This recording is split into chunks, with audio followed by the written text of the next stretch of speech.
Okay Sukma fighters. So இந்த வாரம் program வந்து நீங்கள் செய்ய வேண்டியது வந்து இங்கே பாருங்கள். எப்போ ஜெக் பண்ணுறீங்க, ஜெக் பண்ணும்போது பேசிக்காக செஞ்சோமாக்கா ஸ்கோரிங் வந்து ரொம்ப கொஞ்சம் கஷ்டமாக கிடைக்கும். ஓகே, அதுக்குள்ளே வந்து வெரைட்டி ஏதாச்சும் சேர்க்கணும். அதில் கொஞ்சம் ஏதாச்சும் ஒரு கலர் மிக்ஸ் பண்ணணும், ஏதாச்சும் கொஞ்சம் பூங்காவாக செய்யணும். ஓகே, பட் ஆனால் இது உங்களுக்கு எல்லாம் தெரிஞ்ச டெக்னிக் தான். ஓகே, ஜெக் பஞ்ச் பூலோ பண்ணிட்டு side step and snap kick. Okay, இதை நீ குமிட்டே பண்ணவும் பார்த்தேன், நிறைய பேர் வந்து மிஸ் பண்ணீங்க. Okay, jab punch and side step snap kick. நல்லா பாருங்க டிரான்சிஷனை.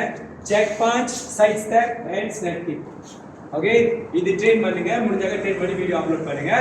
20 and 20 வந்து 4 to 5 செட் செய்யணும். அதாவது ஒரு 100 கிட்ட வரும். Okay, jab punch side step and snap kick Jordan. Okay, இது ஒன்று. ரெண்டாவது டெக்னிக் வந்து கவுண்டர் பண்ணும்போது, இது வந்து நீங்கள் அட்டாக்கிங் விளையாடும்போது, இது வந்து கவுண்டர் விளையாடும்போது 1 ஸ்டெப் பேக், 2 ஸ்டெப் வந்து அப்படியே பின்னால் போகாதீங்க. ரெண்டாவது ஸ்டெப் வந்து அவுட் சைடு வைங்க. 1 ஸ்டெப் பேக், 2 ஸ்டெப் அவுட் வைங்க. இப்படி அவுட் வச்சிங்கன்னா தான் நீங்கள் அட்டாக் பண்ணுறதுக்கு ஈஸியாக இருக்கும். ஈஸியாக செய்யும்போது ஒஃப்டா சுக்கி செய்ய பாருங்க, பேக் லெக் ஃபார்வர்ட் பண்ண பாருங்க.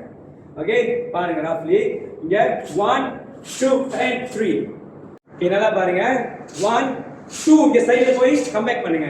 2 இப்படி நேரா போய் கம்பேக் பண்ணீங்கன்னாக்கா ஹை சான்சஸ் வந்து கிடைக்காது, இல்லைனாக்கா கிளீச்சிங் பண்ணும். ஸோ இதே வந்து 1 சைட் ஸ்டெப் 2 போனீங்கன்னா 2 செய்வது ரொம்ப கிளியரா தெரியும். அதுல வந்து ஹை சான்சஸ் வந்து பாயிண்ட் கிடைக்கும்.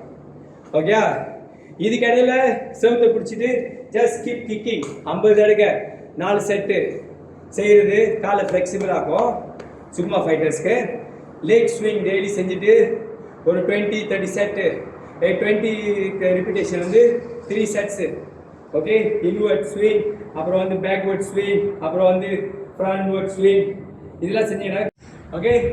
ஸோ இது ரெண்டும் வந்து ரொம்ப பியூட்டிஃபுல்லான ஒரு டெக்னிக்கு. ஸோ இது நீங்கள் அப்ளை பண்ணியிருந்தீங்க. நான் குமிட்டில் போடும்போது பார்த்தேன், இது அப்ளை பண்ணிங்கன்னா இன்னும் ஈஸியாக ஜெயிக்கலாம். என்ன ஒன்று மறக்கக்கூடாத ஒரு விஷயம் என்னன்னாக்கா, ரிட்டன் கிக். ஸ்னாப் கிக் பண்றாங்க, ஸ்டெப் பேக் பண்ணோன்னே ரிட்டன் கிக் பண்ணுங்க. 2 காலையும் செஞ்சு பாருங்க. ஸ்டெப் பேக் பண்ணோன்னே ரிட்டன் கிக் பண்ணுங்க. ஸ்டெப் பேக் பண்ணினோன்னே ரிசர்வ் வைக்காதீங்க. ஸ்டெப் பேக் பண்ணோன்னே அப்படியே ரிட்டன் கிக் பண்ணுங்க.